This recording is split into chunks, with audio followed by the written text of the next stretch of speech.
ตอนนี้กำลังเข้าช่อโบราณค่ะ อันนี้ขึ้นงานที่2ค่ะพี่น้องคะอันนี้ส่งสุราษฎร์นะคะ แต่เกาะอย่างบุคคลว่าอาจารย์ก็จำซื้อเกาะบ่ได้จำตำม่องที่อยู่ลูกค้าบ่ได้พี่น้อง อันนี้ส่งไปเกาะค่ะพี่น้องคะส่งวันที่13เพิ่งใช้งานวันที่16บอกเพิ่นว่าเพิ่นว่าใช้งาน16พัชชากับว่ามันสิทันบ่คือบ่ส่งแต่12 11 12เพิ่นว่าสิเอา13ก็ตามใจลูกค้าเด้อค่ะทันบ่ทันก็อย่าโทษพัชชาเด้อค่ะเพราะว่าพัชชาก็แนะนำแล้วนะให้เผื่อไว้เพราะว่ามันเอาไปแล้วมันฮอดไวกะแช่ตู้เย็นไว้มันอยู่ได้เป็น10มื้อค่ะบ่ต้องห่วงค่ะบ่แก้ทิชชู่ออกค่ะนะการันตีค่ะ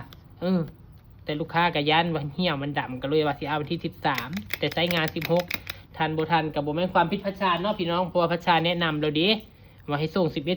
12ลูกค้าว่าไม่เอาค่ะเอา13ก็โอเคก็ตามนั้นเนาะค่ะเพราะว่าปกติเขาส่งของไปใต้มัน3มื้อแต่อันนี้มันอยู่ในเกาะนะพี่น้องเข้าใจบ่มันบ่ได้อยู่ในตัวจังหวัดบ่ได้อยู่ตัวอำเภอมันอยู่ในเกาะเขาชอบประยุกต์พัชชาก็จะบ่เฮ็ดนิ้วยาวตามสไตล์พัชชาเด้ออันนี้แล้วแต่ผู้มักเนี่ยใบตองแตกพี่น้องค่ะค่อยสิได้ลื้อออกเลยนี่เห็นบ่ถ้าใบตองแตกแล้วเอาออกเลยถ้าเฮาเห็นถ้าเฮาบ่เห็นบ่เป็นหยัง ถ้าเห็นแล้วออกเลยครับพี่น้องค่ะเพราะว่าถ้าใบตองแตกแล้วมันแก้ไขยากบ่เป็นหยังดอกค่ะนี่ช่องไฟให้เสมอกันมีความที่ห่างเห็นบ่พี่น้องค่ะและนิ้วก็ให้เรียงกันสโลปออกมาบ่ต้องเฮ็ดนิ้วยาวหลายพี่น้องนิ้วยาวหลายก็บ่แม่นว่าสิงามอันนี้เป็นใบสีพรมแม่16เด้อค่ะมาถ่ายให้เบิ่งพี่น้องบ่มีคลิปลงค่ะเอาซ้ำนี้ล่ะค่ะ